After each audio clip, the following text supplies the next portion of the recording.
I would just go through each of my shelves, shelf by shelf, because I've got to get rid of a lot of books. I've got far too many. There's lots I'm not going to read. Many I have.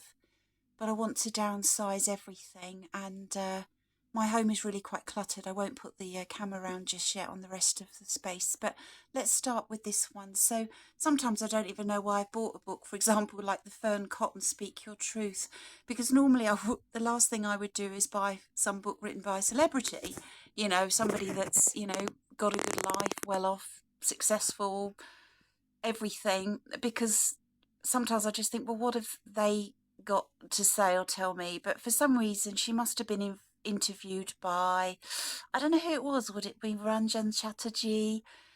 But I bought it. So it's a bit of an impulse buy. So what we've got at the moment, we've got The Education of Henry Adams. I bought that because I was inspired by Steve Donoghue on BookTube. Then we've got Flow by Michal. I should pronounce this because it's Hungarian and I am half Hungarian. Michal Csikszentmihalyi. Oh, how could I forget how to pronounce that? It's pretty long, isn't it?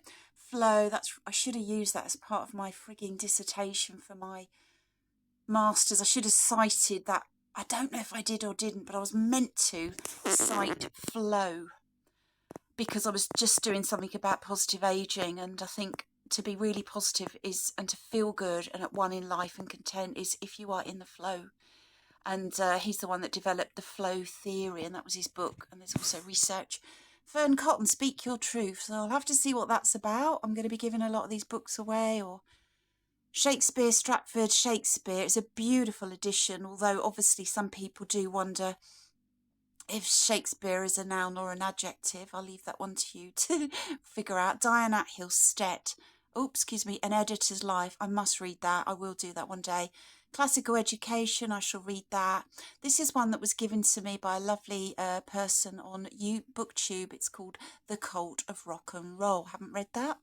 Living the Life Unexpected by the wonderful Jodie Day. So if you find yourself in a position where you haven't got children and you wanted children and expected them, that's a really nice book to read, although I must confess I haven't read it.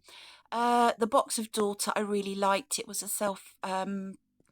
I think it was a self-published one, but it was just about a daughter and having kind of difficult, narcissistic kind of unattainable parents kind of thing. You know, I think she could have given more examples of how terrible her parents treated her. What we got it? Oh my God, I'd never give that one away. I've read it. I got this one in I think it was the 1980s, but certainly 1990. Louise Hay, You Can Heal Your Life. And then Louise Hay, The Power Is Within You. This is a tricky one. It certainly hasn't been within me. The power has not been within me in life to make my life the way I would want it to be. Embracing the Moon, beautiful. I think that might have been given to me by my lovely friend who was into all that type of stuff. And she said, come on, choose some of her books she was giving away. I probably won't be keeping that. I'm not sure. I might do, actually. The moon's really important. What's that way? 13 things mentally strong people don't do. I shall have a peek at that. That's a real beautiful book I bought in 1990, The Art of Aromatherapy. I was going to train to be one, but I couldn't afford the course. You know, it was like about £3,000 back in those days to train to be a massage therapist, an aromatherapist. And excuse me. So I trained to be a teacher, a primary school teacher instead, because that was a free course. It was a mandatory award. So we didn't have to pay for that. Back in the 90s, Crystal Healing for Animals. Oh, how lovely. I've got a wonderful friend. Her surname happens to be one of those on there. Not that book is Findhorn Foundation, no doubt. I'd love to do animal healing. I just resonate with animals so much, and I did do my Reiki and Reiki Master.